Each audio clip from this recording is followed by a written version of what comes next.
नाजरीन, अगर आप लाइव मैच देखना चाहते हैं तो हमारे चैनल को पहले सब्सक्राइब कर दें,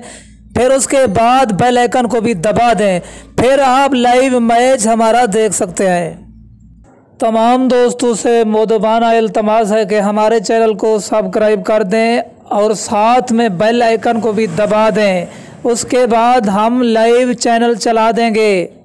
जनून स्पोर्ट्स को लाइव देखने के लिए पहले नंबर पे चैनल को सब्सक्राइब कर दें, दूसरे नंबर पे बेल आइकन को दबा दें कि आपको लाइव मैच दिखाया जा सके। मुदबाना इल्तमास है कि हमारे चैनल को सब्सक्राइब कर दें और साथ में लगे हुए बेल आइकन को भी दबा दें ताकि हमारे वीडियो के नोटिफिकेशन आप तक बआसानी पहुंचते रहें। अगर आप लोग live match West Indies versus south Africa देखना चाहते हैं तो हमारे चैनल को सब्सक्राइब कर दें और साथ में बेल आइकन को भी